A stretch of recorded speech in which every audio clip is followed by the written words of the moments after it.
I think he tried to hit the kick. Then if you don't hit the kick, then find somebody else who did. I know he didn't try to miss it on purpose. I know he tried to make the kicks, but you didn't make the kicks. I'm sorry, son. You got to go. 2 seconds left. Snap is back. Kick is up. And the kick is right down the middle. And it's good. Wait, it's good. Andre Szmyt nailed it. Green Bay's throwing a helmet. It's on Green Bay. It's on The Green Bay. Browns have beat the Green Bay Packers. Audio courtesy of the UH Browns Radio Network. They saw the flag, and any Browns fan who saw a flag, what are you thinking? It's on us, and it's a problem. And then it's going to take us. Then it's going to take us back. Then it would have been a 60-yard field and then goal. it's over. You lose the game. Like, that was hilarious to hear Nathan go, no, it's on them. It's on them. It's on them. Because that's exactly what I hadn't seen the flag, at the stadium. So it's funny. They saw it, and they had to be thinking, oh, my God. They called that PI. Where was that PI? That was on Miles Harden. And, boy, I called them every name in the book when they called that pass interference. Well, yeah. You know what we'd be talking about this morning? Fumble? The fumble. Yeah. The fumble, had they not got the field goal block. That's true. That Josh Jacobs fumble, was. Yep. And, Kevin talked about it briefly in the postgame. I don't think we need to play that. Well, there's a pool report, too. There was a bunch of stuff in there. There was a big, long pool report on it that we would have, had a bunch there. But it's all dead today because, and what's crazy about it all, just on the fumble, is had they ruled it that the Browns recovered, it would have still been Browns' ball. But they didn't rule it that way. So they got screwed on the deal. It ultimately ended up working out. But yeah, you feel like we definitely recovered the fumble, but you couldn't see it. So because you couldn't see it. And him wearing yellow gloves is what. Oh, yeah. Had he just worn any other color gloves, we might have gotten away with it. 216-474-0092. I apologize to Andre Szmyt. I didn't. See, this is the thing. Can I explain this, or does this sound like I'm trying to weasel out of it? Well, you can explain it, but it will sound like you're trying to weasel out. Okay. Tell me at the point where I'm weaseling here. Because I'm right now. Hey, no. I'm a man who owns up to my mistakes. I own up to them. Because my thought is, it's still a zero-sum game. Like, could they have got Younghoe Koo off the waivers this week, and could he have hit a 55-yarder to win? Yeah, right, yeah. I still don't believe in developing kickers. I do think, even though I've made it, and I told you guys even on the air, I made a very clear, concerted effort to not try to get personally nasty about the missed kicks with Andre Szmyt. It's a tough job to do. It's a very lonely existence. And because of the Cade York situation, when the articles came out about, the things that he was dealing with, the demons that he was kind of experiencing, I go, I wouldn't wish that on anybody. I wouldn't wish being an NFL kicker on anybody's kids, let alone my own. I wanted to be careful about it. And you asked me, you go, what if he picks up with somebody else? I go, he picks up with somebody else, fine. But I did learn a lesson in patience that I need to thank him for, right? I did learn a lesson. Which is a tough position to have that. Yes. I mean, we talk about that with quarterback, and now because of what's happened with Baker Mayfield, Sam Darnold, Geno Smith, it's like, well, you got to have patience now, quarterback. But kicker is this bizarre position. And Kenny, we talk about like the analytics for the guardrails, and they have guardrails, I'm sure, on every position. Okay, offensive lineman, this is what we're looking for. Tight ends, this is what we're looking for. But when it comes to kicker, the bullet points just got to be like three things. Yeah. That's it. It's just not a science at kicker. Not even close. And that's why I've been so quick to be like, well, if he can't hit him, hit another one. Because it's almost, to me, it's a crap table. And sometimes you're going to hit, and sometimes it's snake eyes, and you got to find another guy. That said, I mean, yeah, I'm glad he hit the field goal. Obviously, I feel good for him. I'm glad as a Browns fan because the Browns won, but I'm happy for him. That's a very nice thing. I mean, 2 weeks ago, you were the biggest GOAT in a negative way. You're the biggest GOAT in Cleveland sports. I mean, you had every chance to win that football game. You missed him in the second half. That sucks. That's awful. I feel bad. I'm glad he hit the kick. And to be honest with you, it wasn't even personal. It was just a thought of he's going to hit this the cosmos is working here. There's no way he misses this kick. I mean, he lined it up from 55, and I had the green pen in hand, and I was already like taking it in like, I can't believe we came back and won this game. This is amazing. What a great day tomorrow's going to be. Then I fired up a cigar in the house, which hopefully my wife doesn't go to the basement because it absolutely smells like that in my office, and I'm going to get in a hell of a lot of trouble. I mean, a hell of a lot of trouble. I shared it on Twitter. I didn't share it on the other ones because if she sees that, it ain't going to be a good day for me.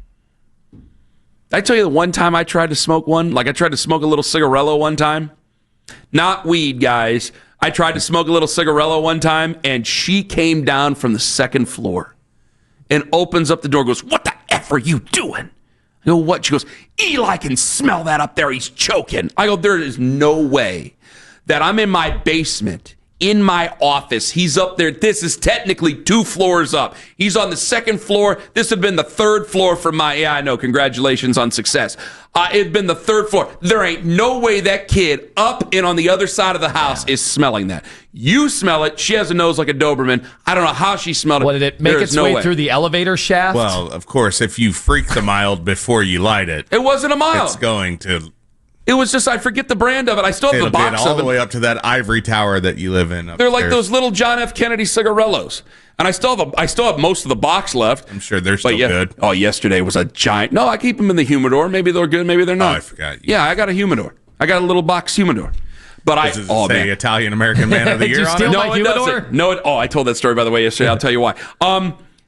I fired up a big-ass Churchill yesterday. I mean, that thing was huge. And I was so excited. Congratulations on all your success. We talk about victory. Congratulations on the Browns' success. We talk about Victory Mondays. There is nothing better than having the whole 4 o'clock window, 8 o'clock window. You still have these games all day, and you've got one in the barn. Busch Light was flowing. The Twisted Tea was flowing. And then I stopped myself at whiskey. I had one whiskey. I go, if you have more whiskey, you're going to have a hangover tomorrow. I was able to stop myself from the whiskey. Oh, you avoided it. Oh no, I had one, and then I said that's enough. If you have any more, you're going to have a problem tomorrow. Yesterday was still Canadian Club. It wasn't like celebrate with the good stuff. Nothing against Canadian Club. Now they do that next week. They win again next week. Oh, that's 2 in a row. That might be playoffs. Jack Daniels time. We're talking playoffs. Yeah, you're back to 500. Should be 3-1. Put them in the playoff picture. Yeah. Well, because this isn't going to have to happen. I'm glad you recentered this because this isn't going to happen every week. You can't win by doing what you did every week. Your quarterback's going to have to play well for you to win. So the chickens are coming home to roost at some point when it comes to the QB. So when it comes to Joe Flacco, it's very results-based. If you keep winning, you keep playing. If you find other ways to win, you keep playing. Because if you approach the playoffs there, then fine, I guess I don't need to see the 3rd rounder and the 5th rounder. If I had a number 1 QB, if you were in a giant situation, they're 0-3, but if you had a giant situation, it's like 1st round QB, it's like it's time to start to look into the future. But I think we all know if they keep winning with this guy and there's no real future there, we're still going back to that drawing board anyway. And we might have to wait a little bit longer because if you're getting to 8 or 9 wins, but let's start with 1 and let's try to get to 2 coming up on Sunday against Detroit before I start putting carts before horses. Does the opponent matter? Does it matter that it was Green Bay and not like Miami? To some people, yes. Especially to me, no. In Joe's case, right? To some people, yes. To me, no. That's a Super Bowl contender. Yeah. Yes. It feels better because it was a Super Bowl contender, but I think people look at they don't look at NFL teams the way us 3 do. Like, I look at every opponent, they're all pros, they're all tough. Now, yes, the Kansas City Chiefs should be able to beat up on the hapless Dolphins. I don't even know if the Dolphins are so hapless. I think that they're just a really disappointing team. But to a lot of us, we think that they should be able to beat it. Like, yes, a lot of America thought the Green Bay Packers should have been able to line up and just beat the brakes off the hapless survival Browns. Pools were killed yesterday. Yes, but I look at every game as difficult. Because I think that this has been kind of passed along with you, and Owen certainly knows this. They look at every opponent. I mean, the margins between the best team, number 1, and 32, usually a quarterback, which can feel like miles, but the margins are usually that thin. I mean, when they were getting the number 1 overall pick in 16 and 17, how many games did they come close to win? Hell, when the Packers were in town with Brett Hundley, they were by 14 going into the 4th. That was overtime? They were up by 14 going into the fourth, and they lost that game. 8 games that year that they had the ability to win. Yes. And they didn't. And they weren't able to do it. That's how tight these games are. So I really respect every opponent, every single one. So I'll give them credit. But, yeah, it does feel better. Like, I picked the Packers to win the Super Bowl this year with Jordan Love and ended up beating them 13-10 when they were down 10-0 with 3.5 minutes left to go in the game. It does feel better that way. Certainly. Back to the phones, 216-474-0092. Because I want to ask one thing. Joe Flacco's still our starting quarterback. You, me, Owen, is he still your starter? Yes. He's still our starting quarterback. Who's willing to make that change? Is anybody else willing to make the change right now? Is anybody willing to make the change right now? It's results-based. It shouldn't be results-based. It should be who gives us the best chance. But I think that when you win a game in a team fashion, he's the veteran. He gets another chance to go out there before the wheels fall off. I'm very much game to game, which probably isn't the way to look at it either. But I'm very much game to game by this. Hey, Kenny, next week, they are 8.5. Right now, 8.5-point dogs. Again, it's a huge, huge. Vegas giving you no respect whatsoever. And, of course, the Lions play tonight. So they're going to have a shorter week. You know, your game was over yesterday at 4 o'clock. So think about that.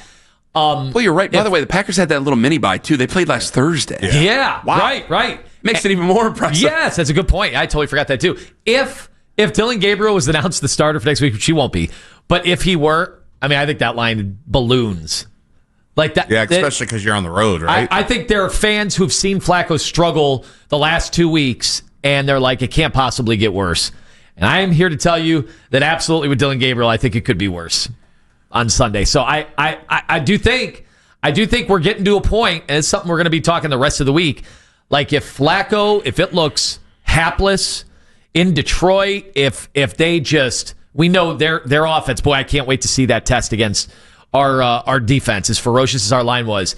If this thing gets ugly early next week, I mean, I wouldn't be surprised if they made a move.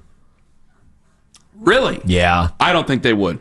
I think they'd let that... Yeah, unless it was like Dan Marino against the Jaguars, 5 interceptions bad, I don't think that they would make the move. I think they'd let the game finish with Joe. I mean, if you line up and you lose 17-10 next week against an offense that should be pretty good, we'll find out more tonight. I know they don't have Ben Johnson, but they seem to get a lot of things figured out for themselves last week. If that offense is as good as it's supposed to be, and you line up and if you get beat again and you hold them to a small amount of points, yeah, I could see them getting ready for London, maybe making a change, even though it's in London, for crying out loud. Don't you think if they were contemplating a move to Gabriel anytime soon, they would have a Gabriel package? They would bring him in and get him. You know what somebody said? Little dinkers. Jackson Dart played a few plays. Somebody said to use him. Yeah. Somebody said to use him down near the goal line. Of course, they ran the same thing every time they had Jackson Dart out there. So I don't know how much of the offense he really has a grip on. That's what the Ravens did with Lamar when they were getting ready to make that transition. A lot of teams have done it that way, that have drafted a guy. Normally, that guy's a first round or second round pick. But all right, 216-474-0092. No, you're right about that. But this is a third round QB. Like, I don't know how much of the third rounder. Right. I know that a lot of people were excited about Colt McCoy. I don't know how much of the third rounder you really need to see. And the same thing is for the fifth rounder. And I'm not going to say the name because I don't want the SEO algorithm going after